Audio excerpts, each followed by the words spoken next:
Hi everyone and welcome back to my channel. For today's video, my November IPSY Glam Bag Plus has arrived. We're going to be jumping in and doing a full unboxing, review, demo, the works. So if that's something you're into, make sure to keep on watching. Please don't forget to subscribe because I do upload 3 or 4 times a week, and that'll be the best way to stay up to date on all the fun stuff I'm posting. You guys know that I can get really long-winded in the intros, so just to save you some time, we're going to jump right into the video. When you come back, because of the products in the box, my base will already be on, so that we can jump right into the first product in the box.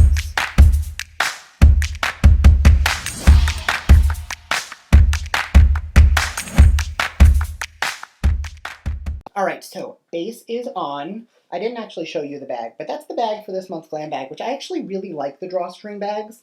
I know I've seen online that some people don't, but personally I do. The theme card this month is Be Present, November 2020. Hashtag blessed. This month, take a moment to notice the beauty that surrounds you. When you focus on the little things, the first swipe of a new lipstick, a DIY mani, video chatting with an old friend, you find you're rich in reasons to be thankful. Learn all about this month's theme at ipsy.com/bepresent. Now, there's a whole bunch of information and stuff in there that I'm just going to gloss over. So a couple things. So first item out of the bag, which I will not be using today, is the Yensa Color & Face Silk Bronzing Base Sunlit Glow Bronzer and Brush Duo. Now, the reason I won't be using this is I don't really love cream bronzers. More importantly, there was also another bronzing product in here, and I find personally that when you use more than one product, it doesn't exactly work out for you. Like, I would rather know what is doing what as opposed to layering them, and then it's kind of like, well, if you're using 6 new eyeshadows and then it starts to break down, which is the one that caused the problem? So today I'm not going to be using this because I'm going to be using the other one instead. Now, there was a little bit of an issue. I think issue is really not a great word for it, but no, before I get into that, this was one of the products that they picked for me. This was not a choice item. You guys know me, I would not have picked this if this was a choice item just because I don't love cream products like that. Now, the other 2 problems I have is that there were 2 issues with variations in things that I ordered that I didn't get. So the first is going to be from Morphe Brushes. This is, sorry, my phone is here just so that I can have all of the info from my bag in one place. So this is the Morphe Brushes. It says on here that I'm getting the Lo-Fi Sculpt and Shimmer palette, which I actually do already have. I did pick this item so that I would have an extra one for a giveaway, and they ended up sending me the 8H, which is the Hi-Fi palette. Now, I know that that sounds a little bit like first world problems, you didn't get the right one, but when it comes down to color, especially in choice, I would not have chosen this one because this is the darker of the 2, and personally I find the shades in this one to be more universal. So I'm going to open the one that I have, which is the Lo-Fi palette, which I'll be using today, because this was the choice item that I ordered. But the one I got was a completely different color altogether. So I'm going to set this aside for an upcoming giveaway as well. And I'll be using the 8L palette, because this is the one I ordered, in hopes that those of you who got this might know how to use it from that. There's another product that came with the wrong shade as well, but we'll get into that when we get to eyeshadow. So I'm going to start with this palette right here.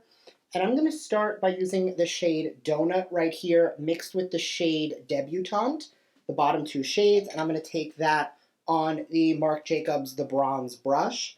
And I'm just going to tap back and forth between the 2 of those and blend it around to bronze. Now, obviously, because I do own this palette, I know how it performs. It's actually a really great formula, especially for something that's this affordable. This is a retail value of, I think, $20-something. Yes, this retails for $25. So, I mean, I really enjoy this palette. I've had it for, at this point, I feel like I've had it for a year and change. So, this is the price of the bag. So I will say, like, I know this is a little early because we just started the review, but obviously this month I'm going to say the bag is worth it because this product alone is worth the value of the bag. So as long as all of the other products don't suck and I have at least one more I like, this bag will definitely be worth it.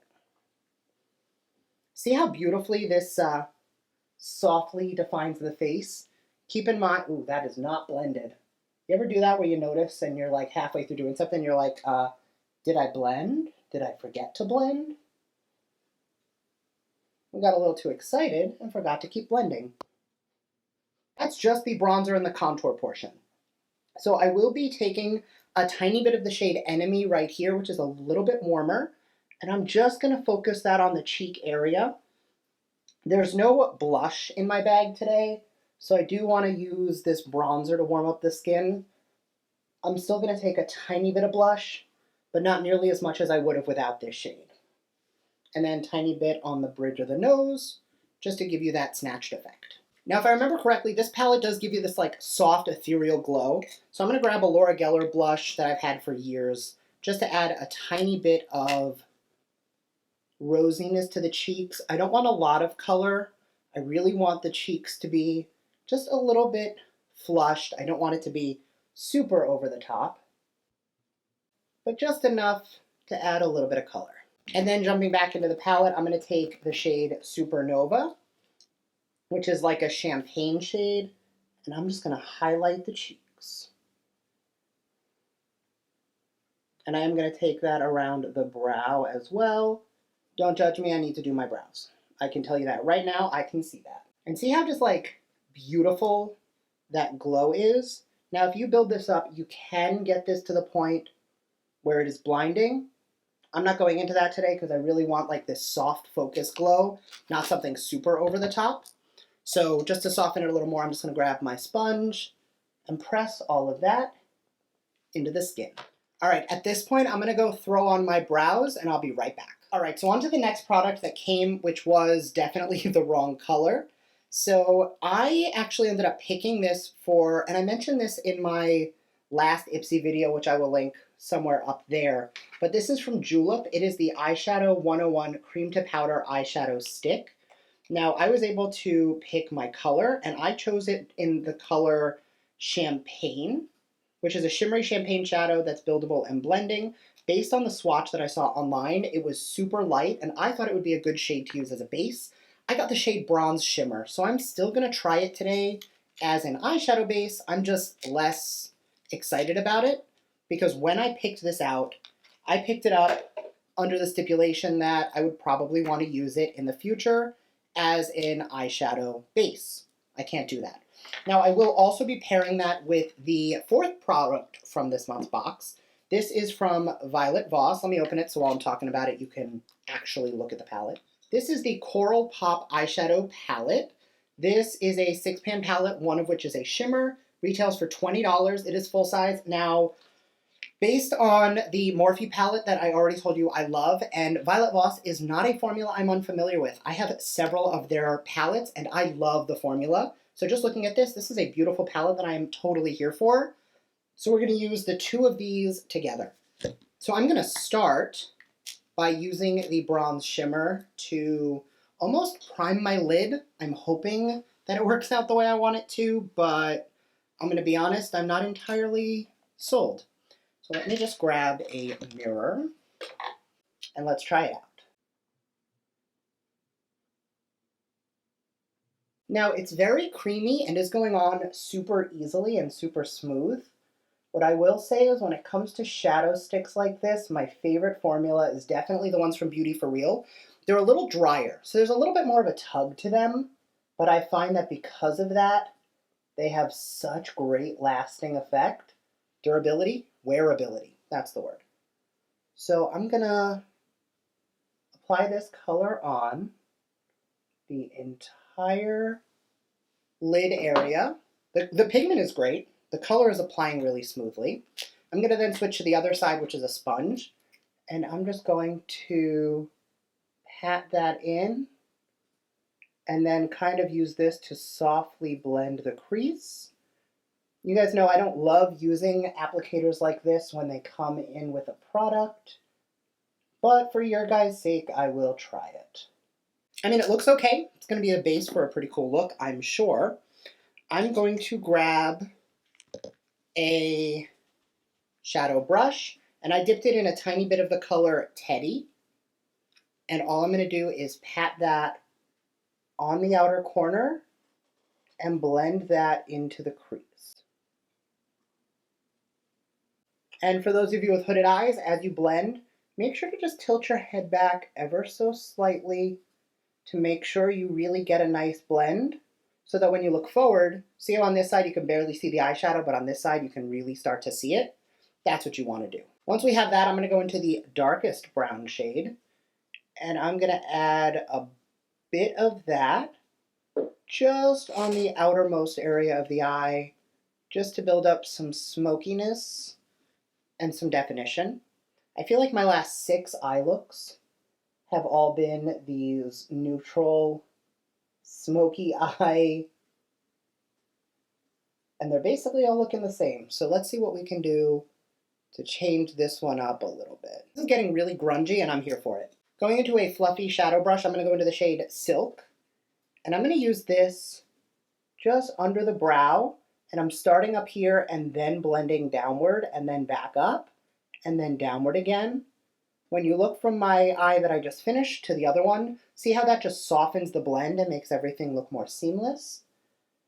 I love doing this. If you don't have a lighter shadow like this in a palette, you can use your translucent powder, you can use a face powder. You just want a powder that's pretty close to your skin tone, whatever that may be, just because that'll gradiate everything a little bit smoother and make everything look much more intentional. All right, now to change this up a little bit, because I feel like it looks like every look I've done recently, I'm going to go into Pretty Peach up here on the tip of a brush, and I am just going to lightly blend that around the crease just to warm this up a little bit, because it's starting to look very neutral brown, and there's nothing wrong with that, but I feel like I've done that quite a bit. So we're going to make it a little warmer instead. Now I feel like I say this in every smoky eye video, it's going to look messy until it's done, so just trust the process. Next up, on a packer brush, I'm going to go into the Champagne shade. I'm going to load that up on a brush. I am going to give it a quick little spray of some setting spray, and I'm going to pack that all over the lid. And this will just brighten up that bronze, which I think is looking a little bit too dark. So first things first, by layering that champagne pinky shimmer shade over the already shimmery bronze shade, I really like how metallic it looks. Like, this formula is beautiful. Once that's down, we're going to take a tiny bit more of those 2 dark brown shades mixed together and just feather the outside a little bit more, just to make sure we still maintain the depth of blending. All right, so just looking at it preliminarily, I am going to say that I think I could have achieved this kind of an eyeshadow look without the juleps. I don't necessarily think that that is super important, but I am loving the palette.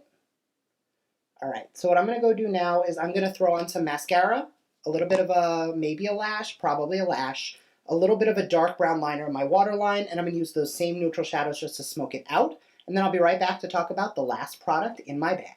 All right, so the eyes are done. I did actually decide to skip lashes today because in my last video, I actually did an eye look with a little bit of a lip and no base makeup at all. And I got a lot of comments that people really appreciate when I mix it up, because you might not wear a full contoured face every single day. You might just do a little bit of eyeshadow and some lip. So I'm going to skip the lashes for those of you who don't love lashes, and this is going to be the look as is. Now lashes will obviously kick it up, especially if you want to go like day to night and make it a little more intense, but it's not necessary. For the last item out of my bag, this is the Complex Culture Deal Closer Tinted Lip Cream. Now you guys know Complex Couture is actually IPSY's brand that they own that makes brushes specifically, and I love their brushes. So this I actually did choose as one of my choice options, and the reason I chose it, plain and simple, is I love the brushes. I'm really interested to see how I feel about the lip product. So I'm just going to grab a tweezer to open this box so that I don't break a nail. Packaging is absolutely beautiful. I like that it's a little bit of a different shape. This is in the shade Rusty Rose, which I think is going to look really nice with this eye look. So I do like the curved doe foot applicator. I'll say that right off the bat. And let's put it on. Definitely a lip tint, just like it says. It's definitely giving color, but it's not like full opacity. So for those of you who like more of a tinted lip cream, you'll like something like this. Definitely not a full opaque color. So the formula is not bad. I would definitely recommend lining your lips first, because I don't feel like I keep adding it on. And then it basically just shears out because it's not super opaque. I think if that's what you like, you might really like this, but for me, I prefer something with a little more coverage. That being said, it is very pretty, but it is going on a little patchy. So this is going to be one of those like on the fence for me. I would probably take this over a lip liner just to kind of give a little wash of color, not a super intense color. It's not bad. I'm going to have to play with it some more before I give a definitive opinion. But looking at the bag as a whole, I'm going to say that this bag is definitely a win for me. I do mention this in all of my unboxings. As long as the total value of the products I like is more than the value I paid for the box, I'm happy. And since I did pay $25 for this box, it was not sent to me. This is not PR. I purchased this with my own money. I will say that based on the two products that I definitely liked, I definitely got more than the $25 I spent. That being said, I also have some products for a giveaway. The lip is okay, and the julep I'll have to play around with. But all in all, a win for me. So thank you guys so much for watching. Let me know your thoughts down below, and I will see you guys next time. Bye.